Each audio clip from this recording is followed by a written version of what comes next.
Boa noite. Iniciamos a nossa web na UC de instalação, operação e manutenção de sistemas de climatização. Então, lembrando, pessoal, já tivemos outras webs, né? Estamos dando sequência. Os primeiros tópicos abordados são instalação e operação, né? De forma concomitante ali. E na próxima web a gente já vem correndo tudo bem nessa, né? A gente chegando até o fim do planejamento. Na próxima a gente vem falando sobre manutenção e trazendo o PMOC na prática, né? Muita gente tem dúvida. Tem gente formada também tem dúvida, colegas vêm. Eu creio que a gente foge um pouquinho do material, né? É lógico que a gente vai ter que citar tudo mais para vocês terem a base, né, de estudo, mas eu já trago na prática, né? Como que a gente faz um PMOC, quais são as informações pertinentes, o que ele traz, né, de informação, conforme a lei lá 13589, resoluções da Anvisa, e assim vai. Então vamos seguir, né, os nossos conceitos aqui, né? Parte bastante técnica aqui, muitos termos técnicos, né?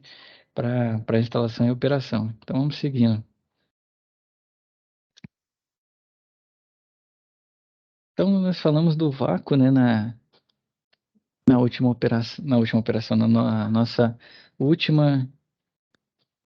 nossa última web aula, né? Então o vácuo, o que que ele traz, né? A gente falou bastante lá sobre bomba de vácuo, vacômetro, né? Aquele procedimento que muitos fazem aí com o tempo, né? Faz vácuo com relógio, outros usam fundo de escala do manifold, né, para representar o vácuo. E ele só consegue pegar realmente com o vacômetro, né? Então, o processo de vácuo tem como finalidade extrair o fluido utilizado na pressurização e retirar a umidade do interior da tubulação acessória de modo a garantir condições adequadas de operação do equipamento. Então, nós falamos brevemente sobre ele aqui, né, trazendo até a forma como é instalado, né, o manifold ali, o esquema dele. Então, no procedimento a gente usa o manifold, né? As mangueiras deverão estar conectadas e não poderão ser removidas até a carga final do refrigerante para garantir que não haverá perda do vácuo pela infiltração de ar. Então, esse é o ponto crítico. E por que o vácuo, né? Por que eliminar a umidade? Por que eliminar, né, todo o fluido que está lá dentro? Justamente, quais são os processos, né? Primeiro, quando a gente está instalando, faz o vácuo para evitar umidade, impurezas, né? A umidade pode influenciar na operação, pode reagir quimicamente com o fluido, pode reagir quimicamente com o óleo lubrificante, né? Formando borra e aí mudando a viscosidade do óleo, com isso o travamento, né? Do nosso compressor. Pode também ficar, igual a gente disse, né? Como que pega? Fica oscilando o nosso manifold ali, do nada dá uns saltos, né? Nas nossas medições, porque infelizmente, né, é presença de umidade. Ou, como bem lembrou o Roberto, né, a mudança de cor quando tem o visor de líquido. Ele indica também, né, presença de umidade no sistema. As impurezas nem precisa falar, né, um top filtro pode travar a palheta do nosso compressor, né? Então, interfere também, criar um arrasto ali desnecessário, pode fazer ter um acúmulo de óleo numa parte e não faltar lubrificação. Então, tem tudo isso. E como que é o esquema de operação? Aqui ele traz um manifold de 5, né, de 5 mangueiras, que tem na praça, mas não é tão comum, né? Não sei se todo mundo aí, quem está no dia a dia, utiliza um de 5 mangueiras. Então, se for o de 5, aqui ele já coloca, ó, né, uma no de baixa, outra no de alta, né? As válvulas de baixa e de alta, ou válvula, né, da linha de sucção e a outra na linha de líquido. Isso lembrando, né? Se tiver, tem sistemas que não tem na linha vamos falar, na linha de alta pressão, não tem ponto, né, para a gente fazer medição. Então depende muito do sistema, né? Então a gente só consegue pegar pressão de baixa, né? Muitas vezes, a maioria dos sistemas aí residenciais. Mas se for o caso, né, você também consegue colocar nos outros equipamentos, né? Na de alta. Vacômetro, né? Na bomba de vácuo, tem o cilindro, né, de carga refrigerante, balança, né, porque carga a gente faz por peso. Ah, vou conferir pela corrente do compressor. Legal, tem que conferir realmente a corrente do compressor. Ah, vou conferir por se está insuflando uma temperatura legal. Realmente tem que conferir. Mas, de fato, carga é por peso. Então, você vai lá, se for um sistema simples, né? Você confere na etiqueta do fabricante e coloca aquela carga e vê qual que vai ser o rendimento. Aí entra os conceitos de superaquecimento, né? Se abre mais, se fecha mais, se tira um pouco da carga, se coloca um pouco mais, porque a condição externa influencia, né? Se está um dia mais frio, se está um dia mais quente, isso pode influenciar. Isso pode não, isso influencia, né, no funcionamento do equipamento. E pode ser que você tenha que tirar um pouquinho da carga ou colocar uma carga um pouco maior, mas a carga principal, né, que a primeira que você faz é justamente verificando pela balança. E o cilindro de nitrogênio, né, que é quem faz a pressurização. E como que é aqui o esquema maior, acabei mostrando para vocês no pequeno, quem está pelo celular aí, né, creio que agora está todo mundo conseguindo ver Sim, tá. como, Vendo, beleza? como que a gente faz a instalação, né, para fazer o vácuo, quais são as ligações, né. Então aqui, mostrando de novo 5 vias, né, uma válvula de baixa, válvula de alta, né, na bomba de vácuo, no cilindro, né, de fluido, refrigerante e no cilindro de nitrogênio. Então, né, casos de a unidade condensadora ser fornecida, né, com carga de refrigerante, o que é comum, né, em compressores menores, se você pegar um piso teto aí, né, um compressor aí de 5 TR, por exemplo, 60.000, né, já é mais difícil ter o fluido refrigerante lá, não vem com carga, né. Mas você pega uma máquina aí de 12.000 BTUs, né, que é 1 TR, 1,5, 2 TRs, essas residenciais, elas já vêm, né, com a carga de refrigerante. Então, as válvulas de serviço da linha de líquido e de sucção deverão permanecer fechadas, devendo ser abertas somente as conexões laterais da válvula de serviço na linha de líquido e na linha de sucção. Deverão estar abertas, né, as válvulas do manifold, né, de carga de refrigerante, que é a 3, o da bomba de vácuo, né, que é o 4 e 5, manifold de alta pressão 6 e baixa pressão 7, e as válvulas de bloqueio, quase sai errado aqui em 7, 8 e 9, que realmente ele numerou, né? A gente sabe quais são as válvulas, mas não tem, ó, não passa do 7, né? Não tem, tá aqui, ó, conexão de serviço, né? 9, válvula de bloqueio da linha de sucção 8 e da linha de líquido 7. Beleza. Então, né, você deve realizar, né, vácuo no circuito frigorígeno até 4.500 micrômetros de mercúrio e quebrar o mesmo com nitrogênio, né, até 7 psi, repetindo a mesma operação mais de uma vez e tomando cuidado para bloquear o vacômetro nessa operação, já que o mesmo não poderá ser pressurizado em momento algum, que aí você arrebenta com ele, né? Então você tem que bloquear ali quando você for quebrar o vácuo, né? Quando você for pressurizar. Então, promover vácuo final até 1.500, né, micrômetros de mercúrio, permanecer na bomba, né, funcionando por no mínimo 3 horas sem interrupção. Após as 3 horas de operação atingidas, né, os 1.500 aí micrômetros de mercúrio, fechar a válvula 4 da bomba de vácuo e desligá-la. Aqui, ó, válvula 4, você vem e desliga a bomba de vácuo depois que atingiu, né, o, a pressão que você necessita ali, né, o vácuo que você necessita. Então, né, a pressão não poderá ultrapassar 3.000 micrômetros em 5 minutos. Então, depois que você desligou, você fica ali 5 minutos. Esse é o procedimento real, né? Como que é feito na verdade? Tem a quebra de vácuo? Tem. A gente chega, né, ao que o fabricante pede, é o que a nossa bomba de vácuo tem que fazer, né? Mas, no fim das contas, o procedimento fica muito longo, né? Muito extenso. Então aqui a gente vê, né, o que de fato tem que ser feito e aí a gente entra no custo-benefício, né? Porque se você realmente for fazer isso, você tem um custo muito elevado que é o seu tempo. Aí você não consegue pegar muito serviço. Então você pega o melhor da técnica, né, e implementa ela para os seus atendimentos. Então, de acordo com o Bueno, a perda de pressão, né, entre a tubulação e a bomba de vácuo é elevada devido às mangueiras e às conexões, podendo ser superior a 1.000 micrômetros de mercúrio, de modo, né, que o aumento de pressão nem sempre é sinal de vazamentos, podendo estar ocorrendo devido à equalização de pressão. Exatamente. Então, você chegou, né? Você atingiu aquela pressão desejada lá do seu fabricante. Cada fabricante vai trazer um número, né? 500, 700, assim vai, né?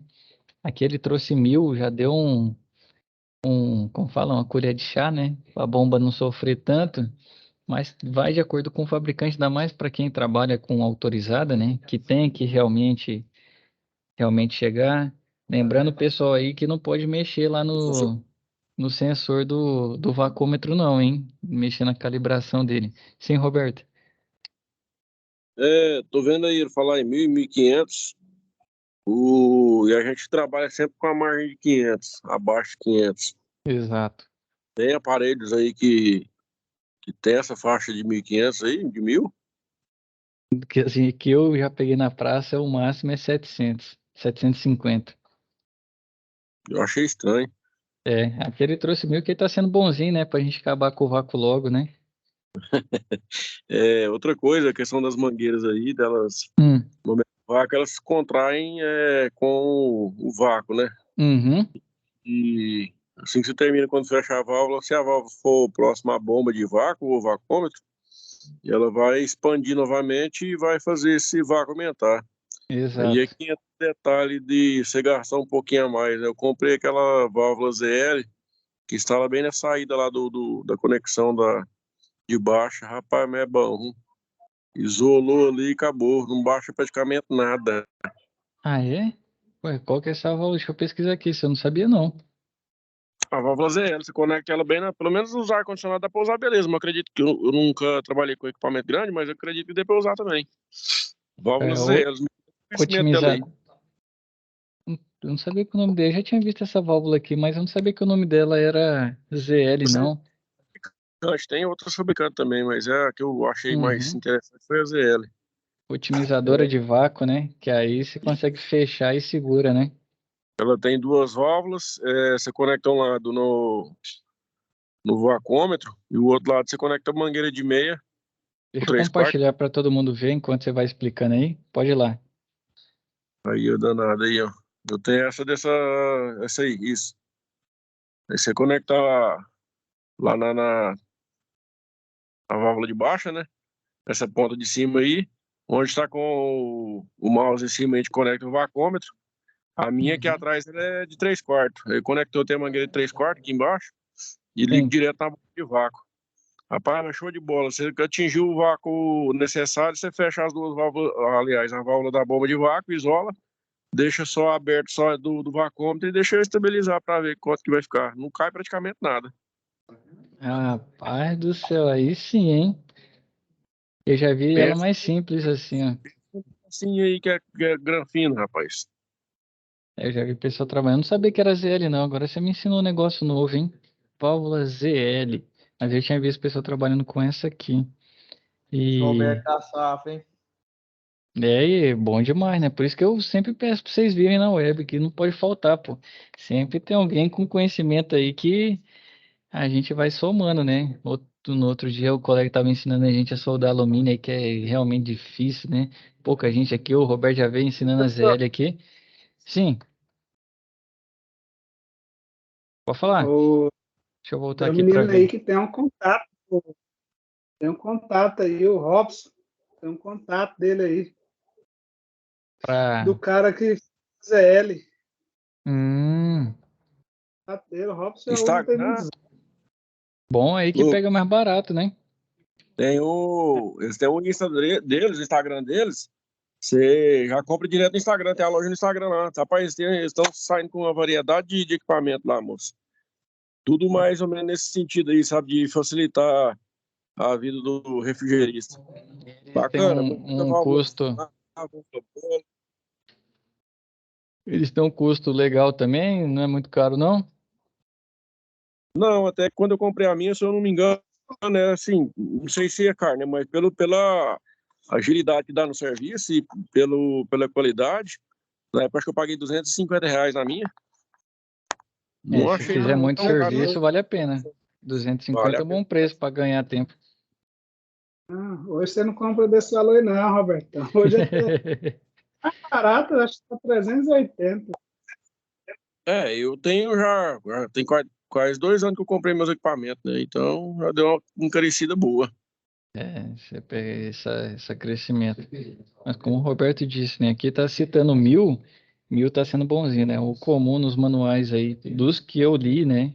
É lógico que os, Professor, os meus clientes, assim, só para ter noção, quando eu comprei uma botijinha de gás refrigerante, líquido refrigerante, eu comprei uma de 410, eu paguei nela R$ 500. um tempinho atrás, né? Pois é. Rapaz, você falou aí, você cita um ponto só contar para que aconteceu lá na empresa que a gente compra já em uma quantidade boa, né? Chegou um tempo que o nosso estoque lá do nada inflacionou, rapaz. Teve uma hora que tava a botija aí e os caras vendendo a 1.500 conto, né? E agora que baixou de Eu novo, cheguei, né? Para ficar. cheguei a ver de R$ 2.000. De 2.000, né? A gente tava pegando por 1.500. Então, chegou uma época que se tivesse comprado, pudesse vender, né? Se fosse a nossa ideia, rapaz, tinha feito dinheiro demais, hein? Que do nada você tem um estoquezinho ali de 15.000, do nada o negócio vira 50.000, bicho. Pois é, rapaz, mas é aquele negócio também, né? Você vende desse preço sem saber se vai voltar a É, baratear ou se vai né? encarecer, A né? gente não vendeu, né? Então, Porque exatamente a gente não sabia. Sim, Lucas? eu comprei ela no início da pandemia, fizeram uma promoção na do Frio, sabe de quanto?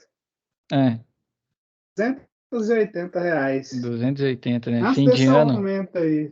de novembro para dezembro, não foi?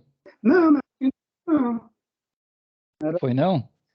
não sei, rapaz, não tá lembrando. Geralmente nessa Eu época do ano, de comprei, eu falei, novembro para nossa, dezembro, sai tivesse muita comprado. promoção. Hum.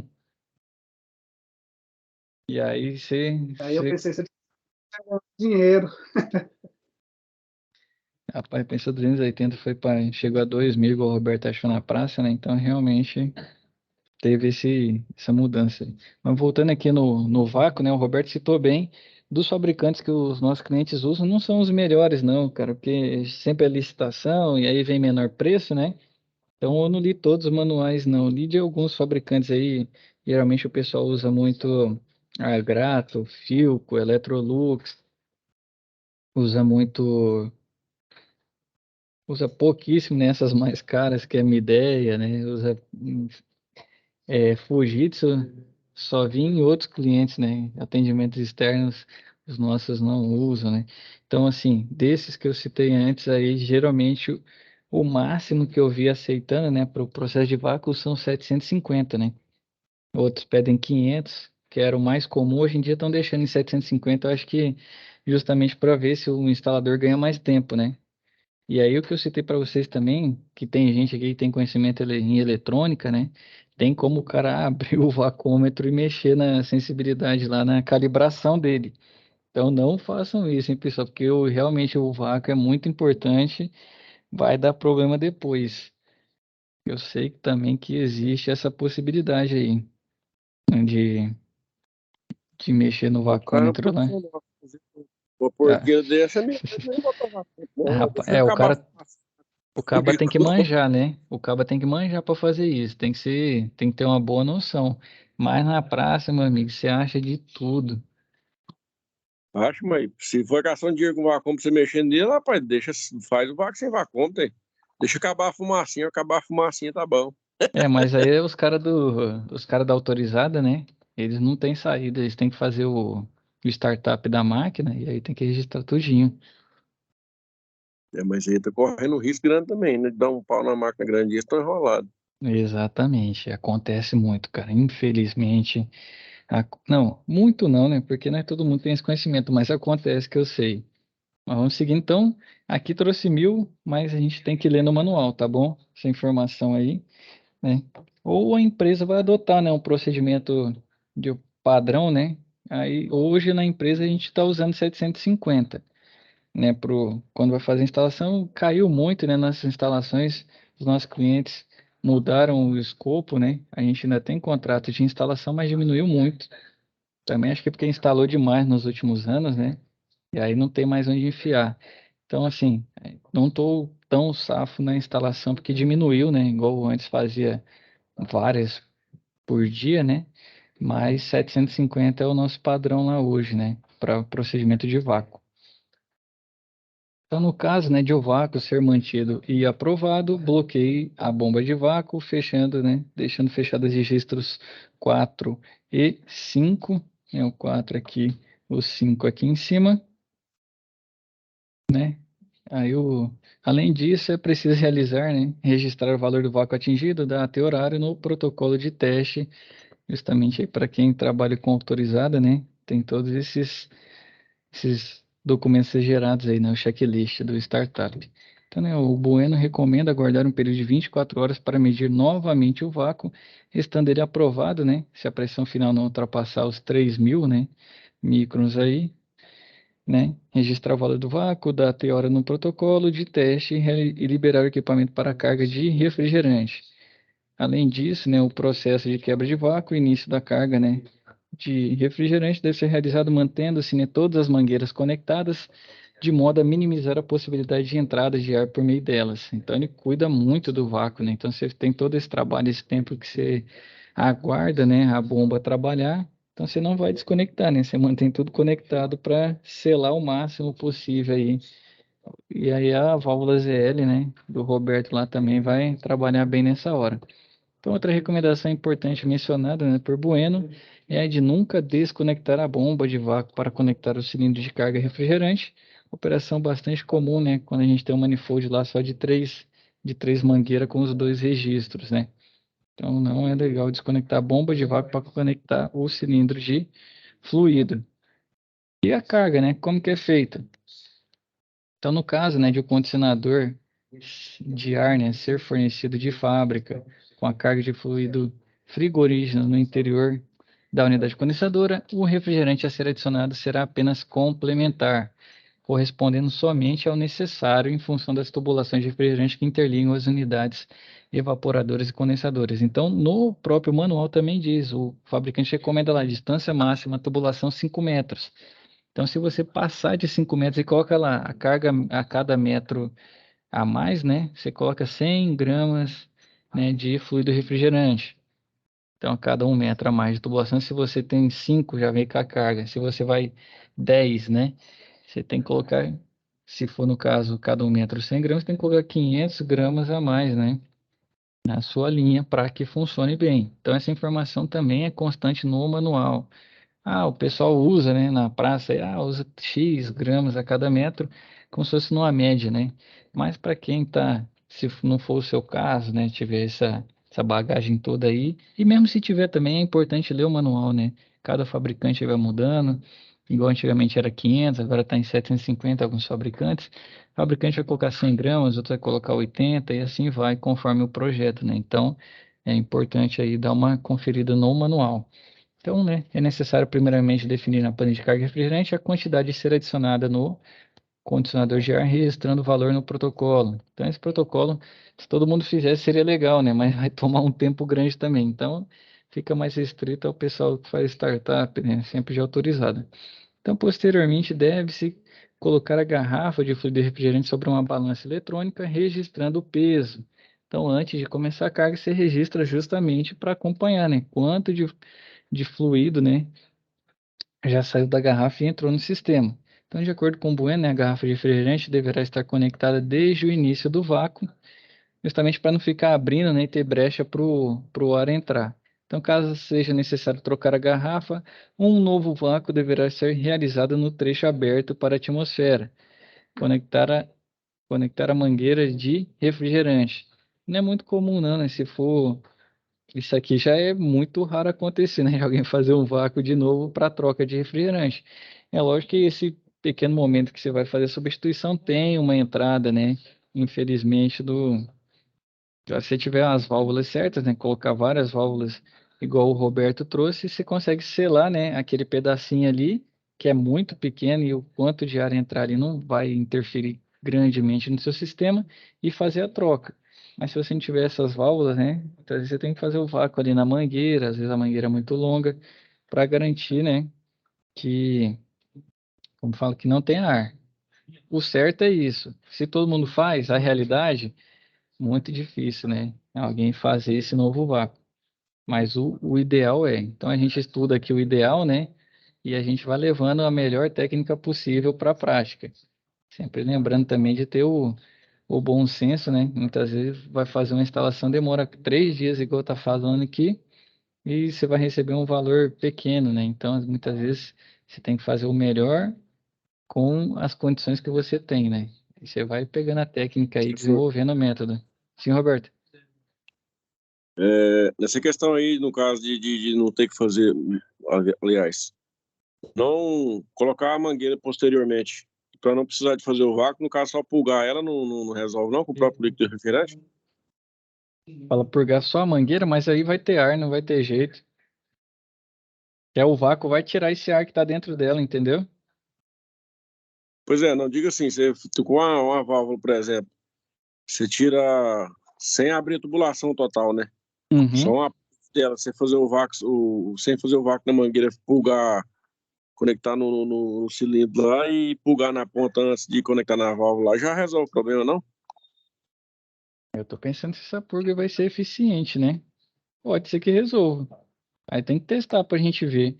Só que aí Para testa como, né? Você teria que ficar medindo. Ixi, é difícil. ocasião de onde você não tem como fazer o vácuo novamente na mangueira, uma É uma solução, saída, é verdade. uma saída para não ficar totalmente à É, mercê da umidade, né?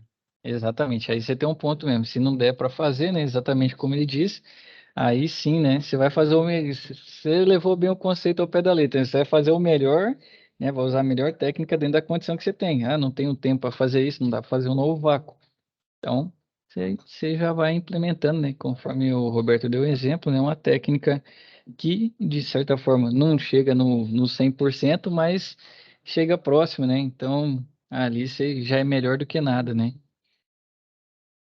E aí você tem uma melhor eficiência para não ficar realmente aí com possibilidade do ar entrar, né? E trazer umidade. Então, a gente deve se manter fechadas as válvulas de bloqueio da linha de líquido e sucção na unidade condensadora, pois ela se encontra carregada de refrigerante, né? Deve-se fechar as válvulas, né? O vacômetro também, para não correr, né? De válvula, o vacômetro 5, o bloqueio da mangueira de pressão 7 e a mangueira do ponto de carga 9. Bloqueio de pressão 7 e 9, né? Que são da linha de líquido. Então, mantendo abertas as válvulas do manifold do refrigerante, né? Que é a 3, que é a do cilindro, e da mangueira de alta, né? Do bloqueio da mangueira de alta e a conexão, né, da linha de líquido. Deixa eu voltar se ele não. Ah, aqui tem um outro ponto de carga, né? Mas isso aqui não muito difícil acontecer, né? Mas esse é mais para máquinas maiores, mas tiver o ponto de carga, né? Que seria se houver para conectar aqui. Então, um exemplo que na verdade a gente faz é na linha de baixa, né? Na válvula de baixa, na válvula de serviço.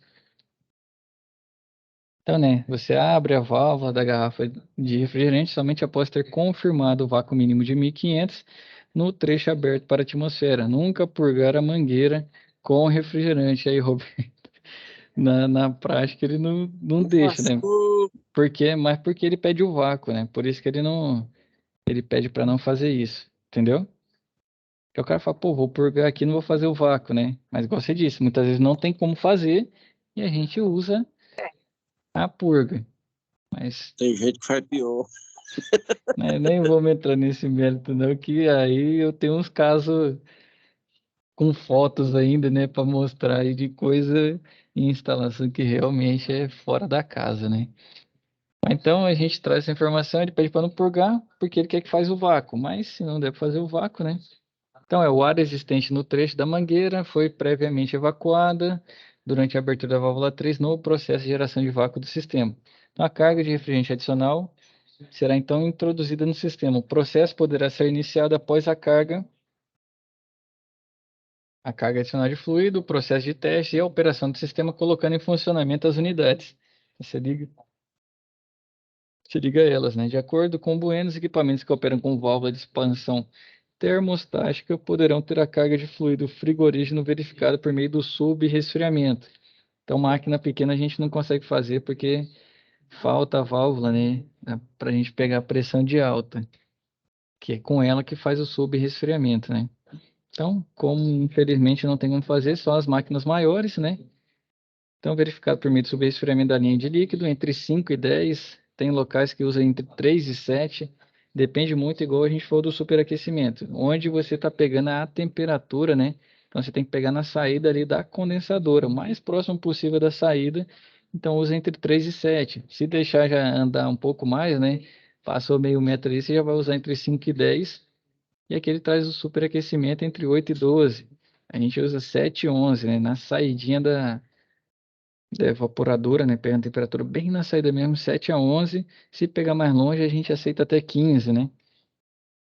7 a 15. Ambos dependendo de cada fabricante. Alguém vai falar?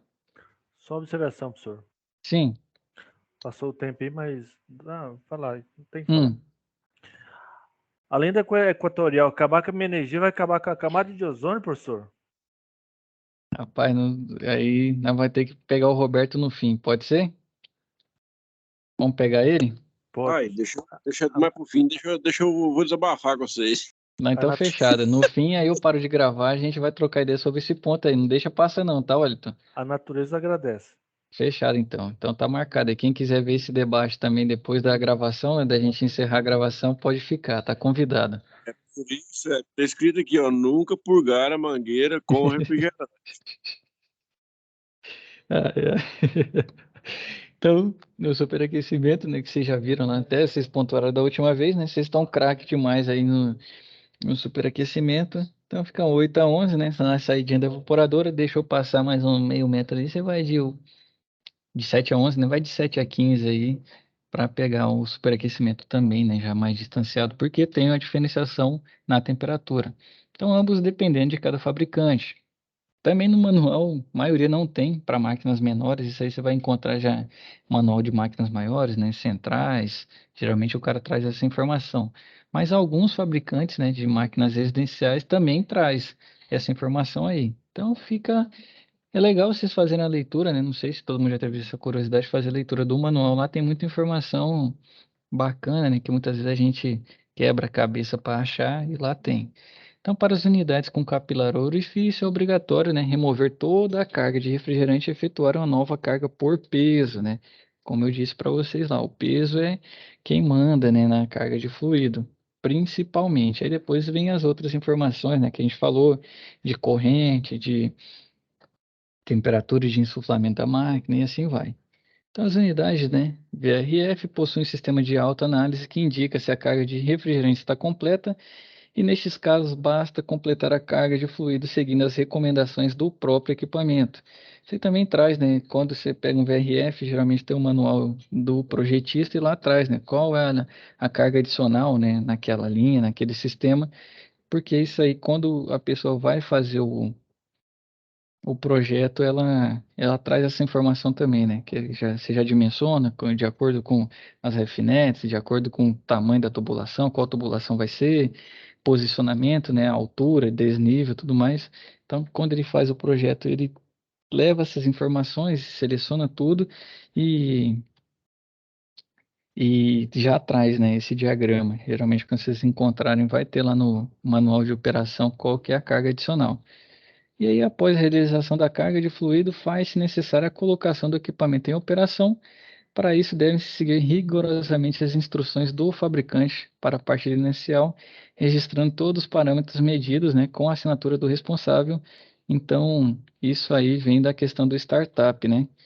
Uma coisa que ele não falou, perguntar para vocês aí, eu creio que eu já tenha perguntado, mas vamos de novo. O que muda quando vai fazer uma carga, posicionamento da garrafa, né? Quando é 410 e quando é 22? Tem que ter algum cuidado com garrafa de cabeça para cima, garrafa de cabeça para baixo. Eu não sei Tem não, que professor, ter mas devida. coloca para baixo. Oi? Fala aí, Ed. Não, Rapaz, eu não não, sei. não, eu sei que sabe do trem aí, eu não sei de nada, eu sou eletricista, eu não tenho nem trocar lâmpada, eu sei, mas professor Mas chutar, tem que ser de cabeça para baixo, né? aí, ó, pronto aí. Beleza. E aí, quem Descer, mais? descer por líquido, né? A reposição. Não. Você foi 50%? Pode dar 50% para ele, né? A questão maior aí é a máquina, né? Se não estiver funcionando ou não.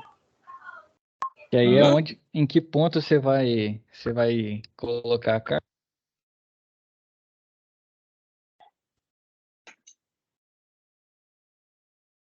Que, professor? Pô, sumiu tudo, Elton. Sumiu o professor. Vamos então contar uma piada então aqui. Você conhece a piada do... Eu sumi? Eu tô ouvindo vocês, tô falando aqui, vocês não estão me ouvindo, não? Não, ué, agora que eu vi. Ô, rapaz, esse fone meu aqui deve estar dando mau contato. Mas o Thiago falou que depende se a máquina está funcionando ou não, Thiago. Conte-me mais aí. Não, porque é o seguinte, por exemplo, se você fizer a carga com a máquina funcionando com a garrafa para baixo, por exemplo, em estado de líquido, você pode dar um golpe de líquido no compressor, né? Exatamente, tem esse cuidado. Então, o que que faz? A carga bem devagarzinha, né? Uma vez eu Pois é, perguntei no tem- fabricante, tem- Thiago, que exatamente isso, né? Esse ponto eu também falei, pô, mas se está entrando em estado líquido, já vai para o compressor, que é o risco, né? De ter cavitação no compressor.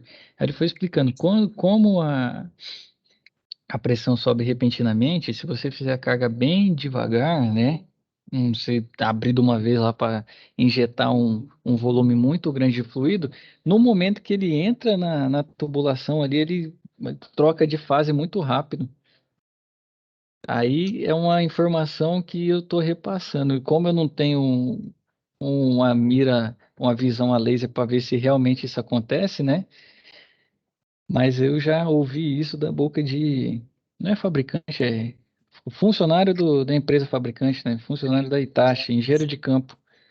Eu já ouvi isso até de professor aí já, mas não foi você não. Ouviu da minha boca agora, né? Mas realmente eles Não, falam que se fizer bem devagar, Thiago, a, mesmo ele entrando na fase líquida, rapidamente ele muda de fase ali pela condição de pressão.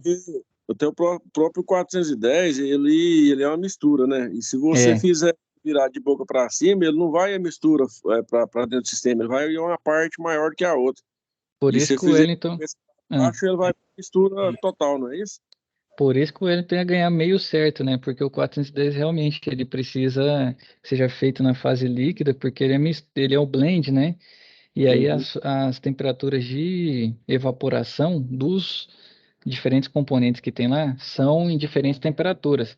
Então depende muito da temperatura que sua garrafa está sendo armazenada, do dia e tudo mais.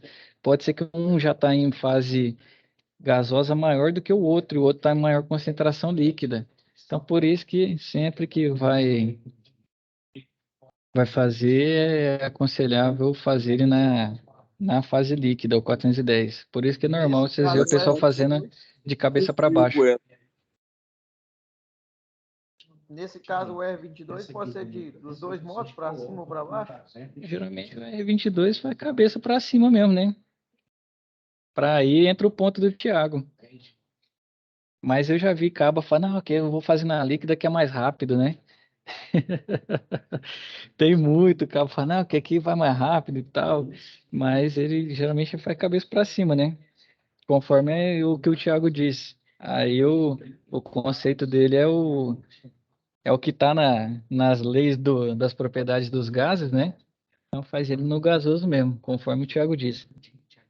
Então, juntei o Wellington e o Thiago, a gente completou, né? Quem quer de cabeça para baixo, quem quer de cabeça para cima. Professor, Sim, essa pergunta. No caso, ele vai fazer na válvula de entrada, que seria na sucção, né? isso. Não, a válvula a gente chama de baixa, é sucção. Da baixa, sucção. Na válvula de sucção, ela entra líquido Na de sucção, ou não? É gás. ali já está depois do evaporador. Já é para ser só gás. Ah, tá. Não, tudo bem. Não, o pessoal deixou eu errar aí para me... Não, tudo bem. O Thiago... Não, aqui, Tudo bem, tudo bem. aqui é a hora que a gente tem para exatamente isso aí. Agora você já sabe como que é cada um, não sabe? Tem que. No final, você deixa quieto e acerta só com ele. A aula é amanhã, é depois da manhã. Mas aí, você já sabe agora como que é o conceito. Thiago ia falar, Thiago? Eu estava falando só do seguinte, lá já é vapor saturado, né? Isso. O ideal é que se tiver o superaquecimento legal, Você já tem vapor saturado, o ideal é que se já fosse um vapor quase superaquecido, né? Ele não vai ser superaquecido se você não tem um ganho de temperatura tão alto, mas se for analisar no diagrama do líquido vapor, né, o diagrama de Mollier lá, aí ele já está na fase de superaquecido já, que ele já está fora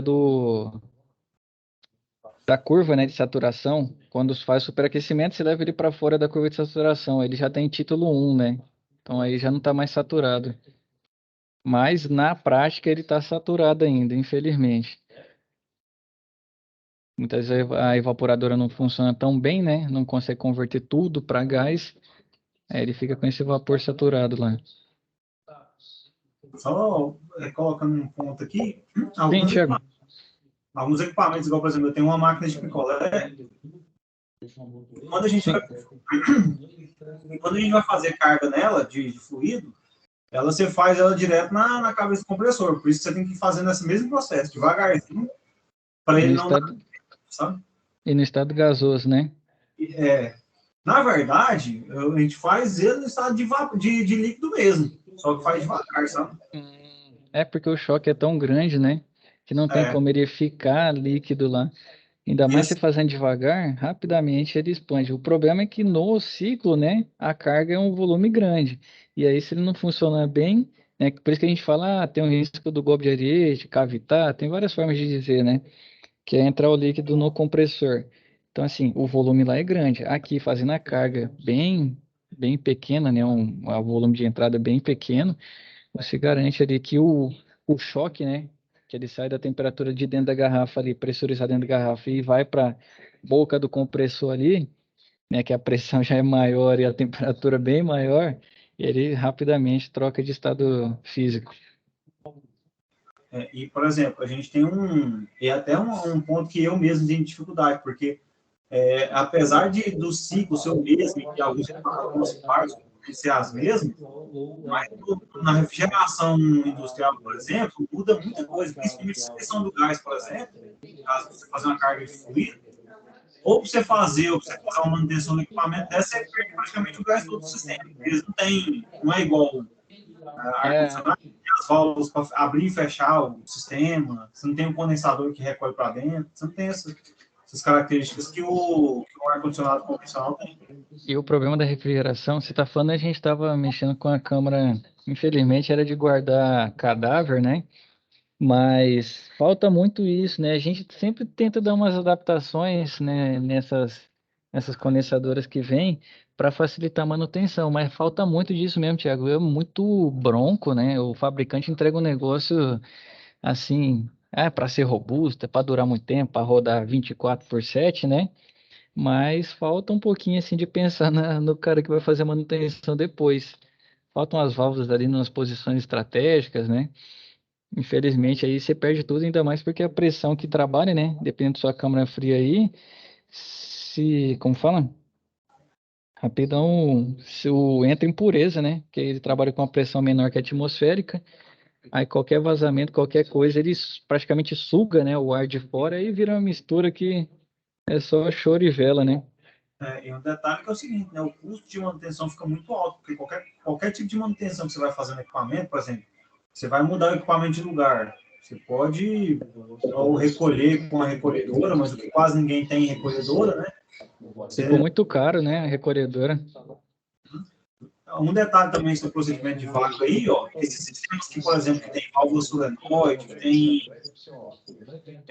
dispositivo de expansão eletrônica, válvulas termostáticas, você tem que fazer lá nas linhas nos dois sentidos, né? Porque senão essas válvulas fechadas com VRF, obriga você a fazer tanto pela alta quanto pela baixa, para você não perder.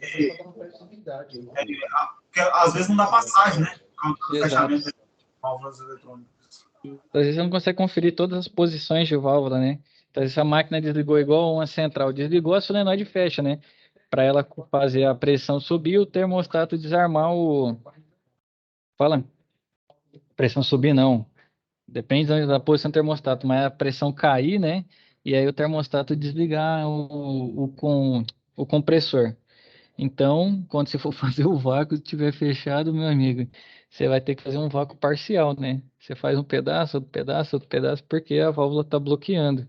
E na refrigeração afeta muito isso, né? Então, acaba que realmente o custo é elevado, né? Não sei se tem mais colegas que trabalham com refrigeração, tudo é mais caro, né? Não tem jeito não. E principalmente as peças, né, cara? Os componentes é muito caro. Você pega, por exemplo, o pressostat que você utiliza em sistemas de refrigeração, no caso de ar-condicionado, mesmo que seja uma central maior, é bem mais barato do que se você pegar, por exemplo, os pressostat que é utilizado, igual que esse pressostat quadradinho, de regulagem, que é muito mais caro e muito mais trabalhoso para você instalar um sistema. Você vai, se for numa central para conforto, né, ou climatização técnica, você pega um termostato mecânico aí, simples de instalar, funcionamento também muito simples. Agora, uma câmara fria, você já precisa de um Fugauge da vida, né? Não fazendo propaganda não, mas é o mais famoso, né? E é o que mais é utilizado também, que mais vende. E aí o custo dele é bem mais elevado. Então, acaba que a refrigeração tem que ter uns cuidados realmente, né? Além, e porque também você não é à toa, né? A refrigeração é sempre para cuidar de um ativo que tem um custo, né? A parte da climatização são pessoas, a pessoa passa calor, sai do ambiente, passa frio. O ativo, infelizmente, você não tem como ficar, ele se adapta, ele não se adapta. Se mudou a temperatura, você já perdeu, vai jogar fora. E aí tem esse fator também que faz o aumento, né, do custo na refrigeração.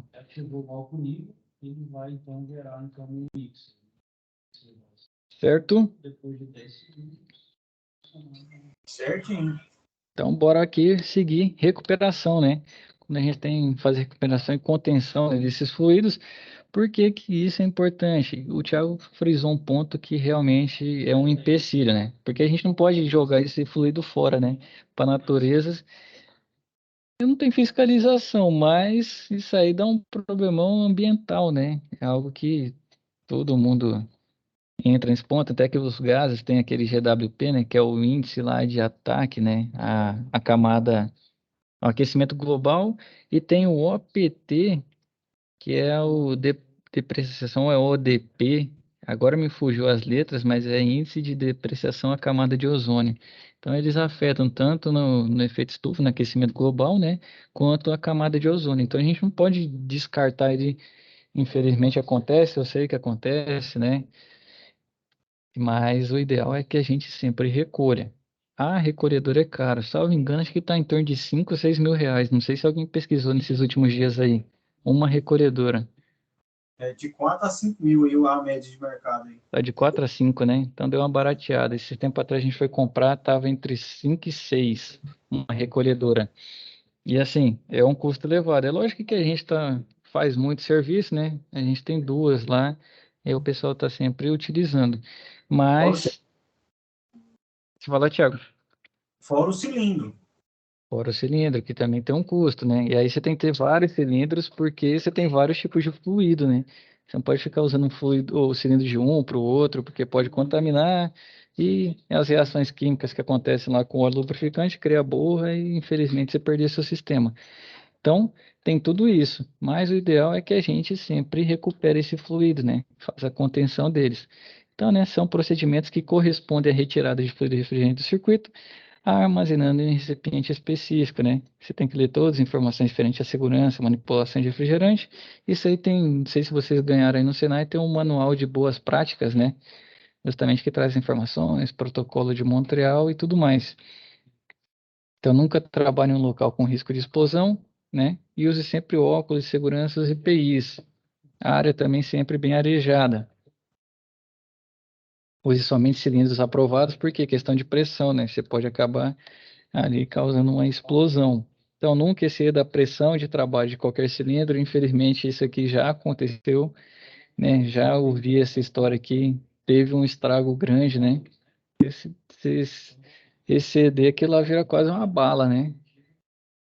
Se ele tiver um dano ali na válvula e tudo mais, isso aí vira quase um foguete. Então tem que tomar cuidado também com a carga, né? Com a pressão de trabalho do cilindro. E os códigos de segurança recomendam que os tanques fechados não devem ser carregados com líquido superior a 75% do volume. Então, nunca transporte o cilindro que contém sobrecarga, pois o refrigerante expande quando é aquecido, e isso pode causar explosão, né, se estiver sobrecarregado, que é a história do foguete aí que eu estou dizendo para vocês, né? Que aí você imagina isso aí na pressão grande, um cilindro daquele que é pesado, né? Então a espessura da parede dele é elevada, ele é pesado, isso aqui lá com a pressão, amigo, pegar em alguém mata, né?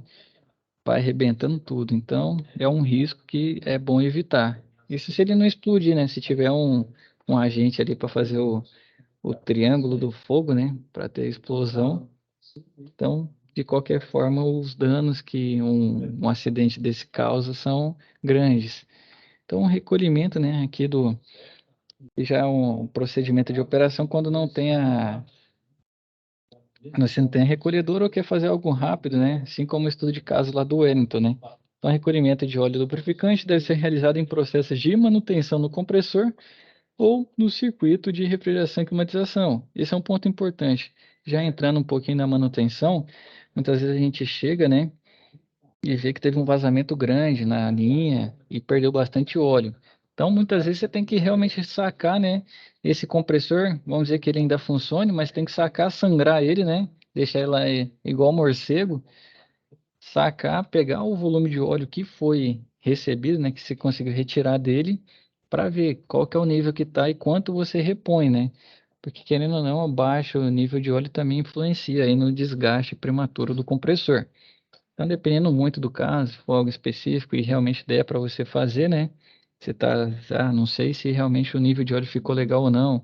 O compressor não tem um visor de óleo, né? Então, às vezes é bom você botar ela de cabeça para baixo, sangrar ele, né? E ver quanto que saiu. É lógico que não sai tudo, né? A gente sabe que ele se adere às paredes, né? Do compressor, mas para você completar. Informação difícil de achar o volume de óleo de um compressor. Também tem os números, né, que a praça usa aí, que todo mundo usa. Não é uma informação também tão comum, mas aqueles manuais que eu passei para vocês, muitos têm a informação do nível, né, do volume de óleo que cada compressor utiliza. Não sei se todo mundo pegou aquele link lá vale ouro, hein? Então, assim, tem informação pra caramba lá e uma delas é essa, né? Questão do volume de óleo que o compressor pega. Então, para a realização, né, do recolhimento do óleo lubrificante do compressor, é necessária a utilização das seguintes ferramentas: manifold, bomba de vácuo, termômetro, né, kit de chave, um recipiente, pano para fazer limpeza. E, além disso, né, seguinte, você vai instalar um manifold nas válvulas de serviço, vai fazer o fechamento da válvula de serviço correspondente à sucção, mantendo a válvula da descarga do compressor aberta. Você vai manter o compressor funcionando até sua pressão de sucção atingir aproximadamente 2, né, PSI. Aguardar alguns minutos, acompanhando se ocorrerá, né, uma elevação da pressão de baixa. Caso ocorra, deve ser repetida a operação anteriormente citada até que a pressão se mantenha estabilizada no valor mencionado acima. Então, desligar, né, o compressor e realizar o fechamento da válvula de serviço, né, de descarga do compressor. Desligar a resistência do cárter, né, se existir. Então, aqui na nossa região você vai encontrar isso mais em Schiller, né, alguns VRFs, mas para o sul é muito comum, né, ter resistência de cárter para manter o óleo, o compressor quentinho e a viscosidade do óleo também ideal. Então você tem que desligar a resistência, né, para aqueles que existem justamente para fazer o procedimento. Então, né, caso seja necessário realizar a substituição do óleo do compressor, o que você tem que fazer? Despressurizar o cárter do compressor abrindo os registros de baixa e de alta do manifold, né? Certifique-se que o cárter, né, foi completamente despressurizado. Preparar o recipiente para armazenar, né, esse óleo que vai ser drenado. Remover o bujão do dreno de óleo. Não é comum nas nossas máquinas menores. Isso aqui é mais comum em máquina maior. Essas nossas compressores são herméticos, né? Então, você só consegue tirando ele da linha, né, e virando ele realmente de cabeça para baixo. Então, nessa ação é importante que você tenha atenção no sentido de ainda haver pressão. Se tiver pressão, vai espirrar o óleo, né, para todo lado. Então, efetuar, né, o recolhimento do óleo do cárter, do compressor, utilizando recipientes, né, descartar o lubrificante de maneira adequada, recolocar o bujão do dreno, verificar quais os óleos recomendados, né, isso também é importante. adaptar, né, no bocal de enchimento do óleo uma mangueira para abastecer o óleo novo, executar o procedimento de vácuo no compressor, né, utilizando bomba de vácuo conectada no manifold, não abrir as válvulas de serviço, monitorar a pressão interior do compressor, né, tem que chegar a 0 PSI e não se recomenda que ela baixe desse valor, senão o óleo começa a fluir para o interior do cárter do compressor e retirar a mangueira do interior do recipiente e desligar a bomba de vácuo. Agora para o nosso recolhimento de fluido refrigerante, né? Você vai usar o manifold instalado na linha de sucção. O procedimento consiste basicamente em esvaziar a tubulação do fluido refrigerante e o evaporador do sistema de climatização, de modo a promover o vácuo na tubulação e armazenar, né, o fluido no interior do condensador, que eu creio que foi o que você estava explicando aquele dia, né, Wellington? Quando você tirou da casa lá do seu, não lembro se é seu cunhado, e instalou na sua. Era isso, né? Foi sim. Isso aí tá todo mundo safo, né? Mas vamos lá cumprir o protocolo, que a gente não falou disso ainda no curso, né? Então, primeiramente, deve ser realizado o fechamento da válvula referente à alimentação de líquido instalada na saída da unidade condensadora, utilizando uma chave, né? Lá é Allen, muito comum ser Allen. Então, após o fechamento da válvula, a pressão na linha de sucção reduzirá, sendo esta pressão acompanhada pelo manifold conectado na linha de sucção do compressor. Após o atingimento do vácuo na linha de sucção, né? Aqui é a hora que o fundo de escala salva a gente, né? Do manifold. Aí aqui sim ele te indica, né, que realmente a pressão chegou a 0 ali naquela linha. Não entra em questão impureza e tudo mais, e sim o fluido, que é o que a gente está interessado, né? Então, ele vai chegar a realizar o fechamento da válvula de retorno da evaporadora, localizada na base da unidade condensadora, desligando o compressor para que o fluido seja mantido no interior da unidade condensadora. Então, esse aqui é o procedimento, né? Tem gente que faz pelo barulho, eu já vi cara fazendo pelo barulho, pelo ruído. Mas lógico também que o cara tem que ter muito tempo na área, né? Para já estar tão safo assim, mas que aí ele já faz sem manifold, né? O cara vai lá, fecha uma, espera na hora que fizer o barulho assim, tal, conta até 10 e fecha outra e desliga tudo. Desliga e fecha a válvula. Não sei se alguém já fez assim, ou conhece alguém que faz assim. Um amigo, né? Que faz o recolhimento do fluido lá na unidade. Ô, Lucas, Eu só faço assim. sem manifold? É. Depois de um Rapaz, tempo, agora eu só faço assim. aí o cara tem que ser muito safo no ruído, né? Porque tem como fazer. Esse é outro ponto que a nossa área de refrigeração nunca entrou, mas tem manutenção por ruído também. A nossa nunca entrou em vibração, agora que está entrando em termografia, né? A área de refrigeração, manutenção está evoluindo, mas tem manutenção por ruído também, que aí é a preditiva, né? Aí tem que ser um cara com ouvido bom, né? O Lucas aí já tem essa habilidade. Então, o manifold ajuda, que a gente consegue ver, né? É visual, é mais fácil medir, mas igual o Lucas falou, né? Depois de um tempo aí ele ficou safo já para fazer isso, essa operação, né? Outra coisa aqui que é importante, já quase linkando a manutenção, né? Ainda está nessa questão de operação, que é o diagnóstico de problema elétrico. Ele vai trazer tanto elétrico no ciclo de refrigeração e a resolução desses problemas. Como que geralmente a gente faz, né? Problema elétrico. Eu nem vou entrar tanto no texto aqui e trazer para vocês. Já pegaram casos aí que você desliga a máquina e o compressor continua funcionando de modo fantasma?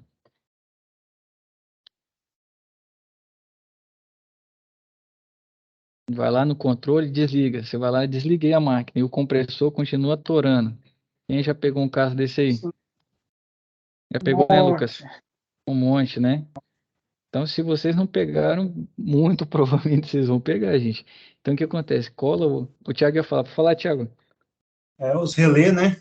Cola o relé, exatamente. Cola o relé na placa. Depois que ele cola, meu amigo, você tem que fazer o procedimento de reparar essa placa eletrônica, né? Que é muito famoso o Cebolinha aqui em Goiânia, né? Não fazendo propaganda, mas também é o que mais forte é, né? Da VLM.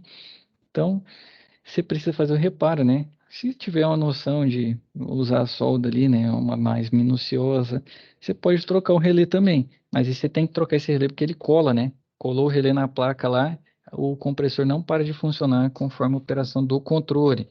Problema elétrico comum, infelizmente está acontecendo muito. Alimentação, né? Tensão baixa. Geralmente é baixa, nunca é tensão mais alta do que a recomendada. Tensão de alimentação baixa. Tem acontecido bastante, a gente pega muito. Então, isso aí também afeta, né? Problema elétrico comum que tem que verificar com o multímetro. Queda de energia, que vai lá e derruba o disjuntor. Você tem que ir lá reoperar. Se o cliente fala, teve uma queda de energia aqui, minha máquina não funciona mais, tem que fazer uma corretiva aqui, né? Então, se você conseguir instruir ele a rearmar o disjuntor, é um ponto. Tiago, você está tentando falar? Quando eu tava ontem, eu estava lá no portal shopping, Sim. a energia daquele lugar é uma bosta.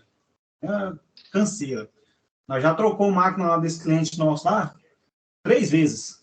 Na verdade é o seguinte, primeira vez nós trocou um compressor, aí na segunda nós trocou a máquina e depois já trocou uma outra máquina de novo. Uhum. A tensão, você nós estava medindo, a tensão estava chegando em 198 lá.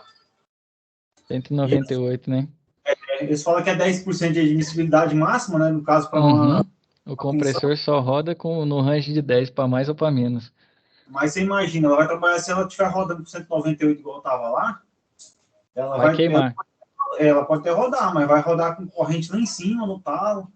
Não vai dar um desgaste muito grande. Vai ter um desgaste prematuro e vai queimar sim. Então, aí, esse é um problema. Uma das fases lá estava um pouco melhor. Estava chegando 216. Aí nós mudamos lá. Na verdade, eu não, né? O rapaz lá, que é eletricista deles lá, conseguiu mudar isso lá, mas teve que mudar no quadro. E lá é daqueles de barramento, no trabalhozinho, mas mudou. Aí a máquina. Só que é o seguinte, nós já tínhamos trocado contactora e uma canseira. A contactora novinha que nós tínhamos trocado, já não estava funcionando mais, teve que colocar outra. Estraga tudo. Isso aí é bom vocês colocarem até relé de segurança, né? Colocar um relé de sobrecarga aí, colocar um relé para acompanhar, né? Tensão. Então, às vezes vale a pena, que aí você perde um relé, mas você salva uma máquina inteira, um compressor, que geralmente um compressor vale no mínimo aí, para as máquinas maiores, né? No mínimo aí, deixa eu ver, um relé tá custando hoje R$100, um compressor dependendo de 3.000, já tá falando de 30 vezes, né? Então dá para você trocar 30 relés e trocar um compressor. Às vezes vale a pena aí para você, Thiago, investir um pouco em sistema de proteção, né? Os relés para proteger a linha. Eu sempre passo, cara. A maioria das vezes, onde é que a gente pega o compressor para trocar, eu sempre coloco, até mesmo cliente que eu sei que a gente vai fazer, eu sempre passo para eles, assim, se quiser a gente pode colocar um sistema de proteção. Obviamente que eu cobro para fazer isso. Aí a maioria não quer. É que não entende, né? Não entende a finalidade, né? E o quanto ela pode economizar. Mas você fez o certo, né? Você fez sua parte lá, sugeriu, né? Tem um cliente que nós colocou, cara, eles ficaram 4 anos sem trocar nenhum compressor. E fica mesmo. Exatamente. Ainda mais que aqui nós temos problema que tem que. E eu tenho que parar de gravar para falar com o Roberto ali, né? Mas vamos embora. Então, outro problema elétrico que é muito comum, né? Não sei, já pegaram problema no controle, né? Já vocês sabem olhar se o controle está emitindo infravermelho lá. Aqui focado na residencial, né? Que é a nossa UC. Então, às vezes você bota ele o controle, bota a câmera do celular em cima dele. Quando você apertar o botão, na câmera do celular você consegue ver o ultravioleta. Então, se não está emitindo, é pilha ou o controle parou de funcionar. Capacitor dá muito problema. Range de 5%, gente. O capacitor é de 30, tá dando 27. Tá bom, não tá.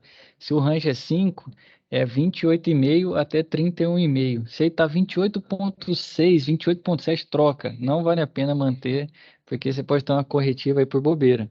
Então, esses nas nossas linhas iniciais, os mais comuns, né? Elétricos, ciclo de refrigeração, vazamento, né? Que a gente até acabou falando nas webs anteriores. Muito comum vazamento, né? O Wellington aí que está passando por um estudo de caso aí com algo assim, você vai ter vazamento, pode ocorrer de cliente deixar setado lá em 16 graus e à noite, né, for bem fresca, a máquina congelar, ocorre também sensor de degelo mal posicionado, para ele não pegar se a máquina está congelando por baixa pressão, você chegar lá tem a pedra de gelo gigante para você trabalhar, né? Você tem que esperar ela sair, demora, porque tá na parte interna, que é mais que dá muito problema. desbalanceamento de hélice, né, no motoventilador. Isso aí, se eu tiver desbalanceado uma hora, pode se quebrar isso aí rasgando serpentina aí para todo lado, meu amigo, que também é uma tristeza. Eu creio que esses são os principais aqui no nosso ciclo de refrigeração. Vai entupir, né? Entupir filtro, né? Você também pode ter esse problema. Eu creio que os mais comuns são esses, né? No nosso ciclo. E para diagnosticar, é sempre verificar, né, as medidas. Eu gosto de fazer muito por temperatura, né? Quando tem a câmera termográfica. Se não tiver câmera termográfica, é pressão mesmo e vem olhando parte a parte, né? Imagina como você tem que usar uma lógica, né, para vir. Ah, se aqui tá fazendo isso, tá. Aqui tá fazendo isso, tá. Aqui tá, não. Então o problema pode ser nesse trecho. Tô com um filtro entupido, tô com, por exemplo, um vazamento em algum ponto aqui. Então é sempre fazendo essa por eliminação, né? Vem fazendo para encontrar, né, a causa raiz, vem fazendo por eliminação, conferindo cada parte, o que cada um tem que fazer. Por isso que é muito importante a gente entender o conceito, né, do ciclo, porque aí você entende o que cada um dos elementos faz, como que vai estar a pressão naquele ponto, como que vai estar a temperatura naquele ponto, e aí você utiliza esse conceito, né, aplicado ali à realidade do sistema. Muito provavelmente você vai matar todas as charadas que aparecerem. Só se entrar no ramo da eletrônica, né? Que aí nos equipamentos aí mais modernos, realmente pode dar uma canseira. Se não for problema envolvendo eletrônica, quase todos os outros elétricos e mecânicos com os conceitos, né, do ciclo, muito provavelmente você vai pegar, certo? E a resolução de problemas, né? Que é isso que eu acabei falando aí antes de trazer para o slide, é entender, né? Análise básica dos sintomas, né? Prováveis causas, identificando de forma esquemática, né? Para avaliar o sistema e ter uma solução mais rápida, né? Além de ser mais rápida, mais assertiva, né? Que diferencia a gente também da galera. Ah, não, troca o motoventilador. Ah, não é não. Agora vamos pegar o fluido e colocar uma carga. Não, não é isso. Vamos agora é, trocar o filtro, o secador. Vamos trocar o capilar. Então, assim, tem gente que vai testando, né? Uma hora ele vai acertar. E o que diferencia, né, da gente é que a gente é assertivo, analisa, né, procura a causa raiz e ataca ela, resolvendo o problema. Pode até gastar mais tempo para identificar, mas, assim, no geral, você é muito mais rápido, porque você já vai direto ao ponto e resolve o problema de uma vez só. Certo, senhores? Ficamos com alguma dúvida? Não. Agora é agora. Não? Então, vou fazer o encerramento aqui, mas não precisa sair não, só vou parar a gravação, tá bom? Então, fiquem com Deus, agradeço a presença de cada um, né? E até a nossa próxima web aula.